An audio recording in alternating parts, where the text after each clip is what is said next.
నా పేరు డాక్టర్ రామ్ గోపాల్. నేను హైదరాబాద్‌లో దిల్సుఖ్ నగర్‌లో మెట్రో పిల్లర్ నంబర్ 1552 ఈ సేవా రోడ్ మంజుసుధ హాస్పిటల్‌లో ప్రతిరోజు పొద్దున 10 నుంచి మధ్యాహ్నం 2 వరకు పనిచేస్తాను. ఆదివారం కూడా పొద్దుట పూట పనిచేస్తాను. నేను మగవాళ్ళకి సంబంధించినటువంటి వ్యాధులకు ట్రీట్మెంట్ ఇస్తూ ఉంటాను. మిత్రులు అడుగుతున్నారు, సార్ ఈ మధ్య కాలంలో అంగస్తంభన సమస్యలు చాలా ఎక్కువైపోయినాయి. చాలామంది యువకులలో కూడా సంసారం చేసే యోగ్యత లేకుండా పోతున్నది. దీనికి కారణం ఏమి అని. దీనికి కారణం ఏమిటి అంటే మన లైఫ్ స్టైల్ మారిపోయింది. మన తాతలు పాటికి వెళ్ళాలన్నా కూడా కనీసం 2 కిలోమీటర్లు 3 కిలోమీటర్లు నడిచేవాళ్ళు. ఓ బిందెడు నీళ్లు కావాలనుకున్నా ఓ చెరువు నుంచో లేకుంటే నది నుంచో నెత్తి మీద పెట్టుకుని తెచ్చుకునేవాళ్ళు. ప్రతి చిన్న పనికి ఇంట్లో మర్రలు ఉండేవి కాదు. బియ్యం దంచుకునేవాళ్ళు, పప్పులు దంచుకునేవాళ్ళు. ఇప్పుడు ఆ స్థితి నుంచి మనం కూర్చున్న చోటు నుంచి లేవకుండానే సాఫ్ట్వేర్ అంతా ఇంజనీర్ సాఫ్ట్వేర్ లాగానే ఈ లైఫ్ కూడా సాఫ్ట్వేర్ అయిపోయింది. సో ఈ సెడెంటరీ లైఫ్లో వాళ్ళకు అనుకున్నంత శక్తి సామర్థ్యాలు లేకుండా పోతున్నాయి. రెండోది కెమికల్ ఎక్స్పోజర్. ఒకసారి ఆలోచించండి, మీరు తాగే నీళ్ళల్లో ఎంత కెమికల్స్ ఉన్నాయి, మీరు పీల్చే గాలిలో చుట్టూ ఉన్న ఫ్యాక్టరీస్ నుంచి వచ్చే కెమికల్స్ ఎంత గాలి పీలుస్తున్నారు. అలాగే మీరు తినే తిండి, మీరు అరటిపండు ఎల్లో కలర్ ఉన్నది కదా అని కొనుక్కొచ్చుకుంటే దాంట్లో ఏదో కార్బైడ్ ఉంటుంది.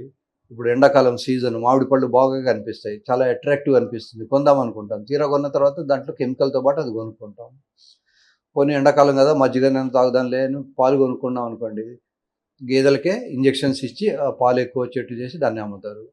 అట్లాంటి పాలు కానీ పాల ప్రోడక్ట్స్ కానీ తీసుకున్న తర్వాత అమ్మాయిలకైతే 8-9 ఏళ్ళకే పెద్ద మనుషులు అవుతున్నారు, అబ్బాయిలకైతే బ్రెస్ట్ వస్తుంది. సో ఇవన్నీ రావడానికి కారణం ఏంటి?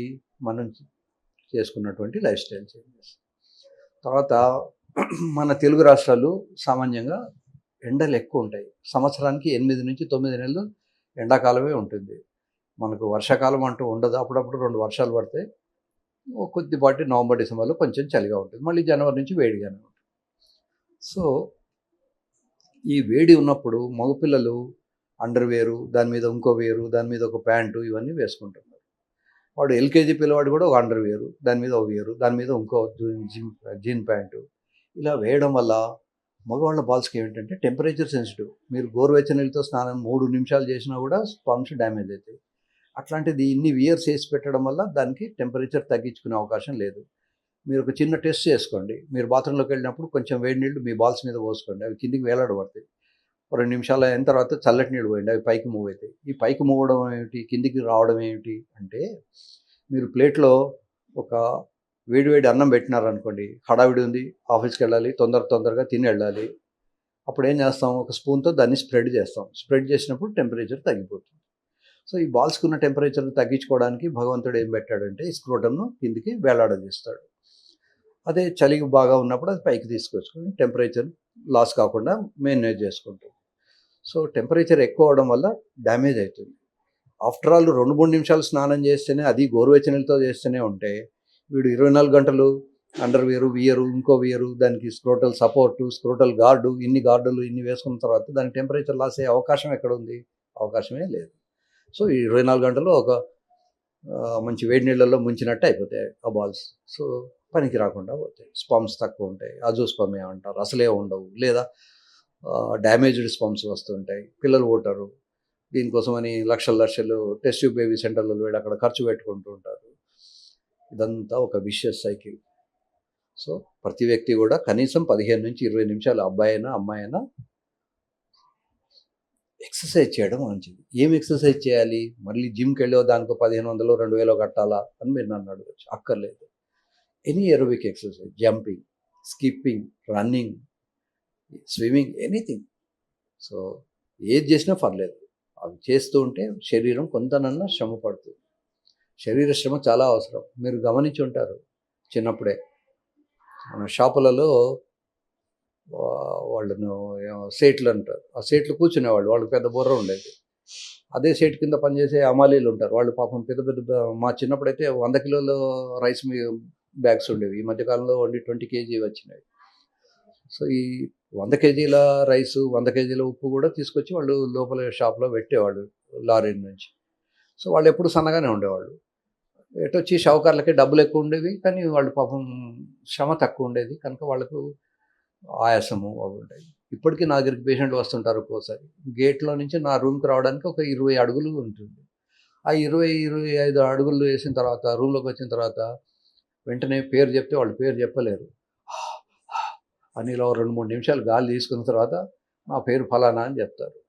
ఆఫ్టర్ ఆల్ వాడికి 20 అడుగులు నడిస్తేనే ఆయాసం అయితే వాడు అమ్మాయి దగ్గరికి వెళ్ళినప్పుడు వాడి శ్రమ ఎలా పడగలుగుతాడు? వాడికి ఎక్కడి నుంచి ఉంటుంది స్టామినా? ఉండదు. ఇకపోతే అమ్మాయిలు. అమ్మాయిలు కూడా జంక్ ఫుడ్ అలవాటు చేసుకొని లేట్ నైట్స్ దాకా నిద్రపోకుండా ఉండి ఏదో ఉన్న అవసరం ఉన్నా లేకున్నా ఆ సెల్ ఫోన్లో పెట్టుకొని టైంపాస్ చేసుకొని లేట్గా నిద్ర లేచి హడావిడిగా ఆఫీస్లోకి వెళ్ళి సంపాదించుకొని వచ్చి మళ్ళీ ఇంట్లోకి రాగానే మళ్ళీ న్యూసెన్స్, మళ్ళీ వ్యవహారాలు. వీళ్ళకి ఎక్సర్సైజ్ చేసే టైం ఎక్కడ ఉంటుంది పాపం. ఎక్సర్సైజ్ చేయకపోతే పీసీఓడి అనే వ్యాధి వస్తుంది. నీటి బుగ్గలు అంటారు తెలుగులో. ఈ పీసీఓడి వ్యాధి ఉండడం వల్ల వాళ్ళకు ఊసైట్లు సరిగా రావు, మంత్లీ సైకిల్స్ ఇర్రెగ్యులర్గా ఉంటాయి, మధ్య మధ్య పొట్టలో నొప్పి వస్తుంటుంది. సో ఇన్ని రకాలైనటువంటి కారణాల వల్ల ఈ కాలంలో అంగస్తంభన సమస్యలు వస్తున్నాయి. మరి అంగస్తంభన సమస్యలకు ఏమైనా ట్రీట్మెంట్ ఉందా అంటే ఉంది. యూజువల్గా దీనికి మీరు వయాగ్రా అనే పేరు వినుంటారు. వయాగ్రా లాంటి ట్యాబ్లెట్స్ కొన్ని ఉన్నాయి. వీటన్నిటిని కలిపి PDE5 అంటారు. ఈ PDE5 ఇన్హిబిటర్స్లో 4 ప్రముఖమైనటువంటి మందులు ఉన్నాయి. ఒకటి వయాగ్రా లేదా సిల్డెనఫిల్, రెండోది టడలాఫిల్, మూడోది వార్డనాఫిల్, నాలుగోది అవనాఫిల్. ఈ 4 డ్రగ్సే ముఖ్యమైనవి. ఈ 4 డ్రగ్స్లో యూజువల్గా ఈ మన సోషల్ మీడియాలో వచ్చే వీడియోల వల్ల వాటి వల్ల జనాలందరూ హనీమూన్ పిల్ అంటాను నేనైతే టడలాఫిల్. అదేదో చాలా గొప్పది అన్నట్టు చెప్తుంటారు. ఏది గొప్పది కాదు, ఏది తక్కువ కాదు. అన్నిటికీ వాటి వాడి అవసరాలను బట్టి ఉంది. ఫర్ ఎగ్జాంపుల్ సిల్డెనఫిల్ లేదా వయాగ్రా లేదా పెనిగ్రా లేదా సుహాగ్రా పేర్లన్నీ ఒకటే కానీ లోపల ఉండే మందు ఒకటే కానీ పేర్లు వేరుగా ఉంటాయి. అయితే ఇవి అన్నిటి కూడా కొంచెం సైడ్ ఎఫెక్ట్స్ ఎక్కువ ఉంటాయి. తలనొప్పి ఎక్కువ రావడము, పొట్టలో తిప్పినట్టు అవ్వడము, కళ్ళు ఎర్ర అవ్వడము, లేదా visual disturbances, green red discriminate చేయలేకపోవడం, ఇవన్నీ ఉంటాయి. ఈ సైడ్ ఎఫెక్ట్స్ తక్కువ ఉన్నది వార్డనాఫిల్. తర్వాత టడలాఫిల్. ఈ టడలాఫిల్ ఏమిటంటే 36 అవర్స్ బాడీలో ఉంటుంది. దీన్ని నేను హనీమూన్ పిల్ అని కూడా పిలుస్తాను. చాలామంది ఏంటంటే సోషల్ మీడియాలో వినేసి టడలాఫిల్ కావాలి అని పెట్టి వేసుకుంటారు. ఈ టడలాఫిల్ వేసుకోవడం యువకులకైతే పర్లేదు. ఆఫ్టర్ 50 ఇయర్స్ అన్ని గంటలు శ్రమపడ, అన్ని గంటలు ఇంటిమెసీ చేసే ఓపిక, శక్తి ఎవరికీ ఉండట్లేదు ఈ మధ్యకాలంలో. సో 36 అవర్స్ అది ఉండాల్సిన పని లేదు. 24 అవర్స్ తర్వాత అవసరమైతే మళ్ళీ ఇంకో ట్యాబ్లెట్ వేసుకోవచ్చు. అప్పుడు 48 అవర్స్ వస్తుంది. ఒక ట్యాబ్లెట్ వేసుకొని కష్టపడే బదులు.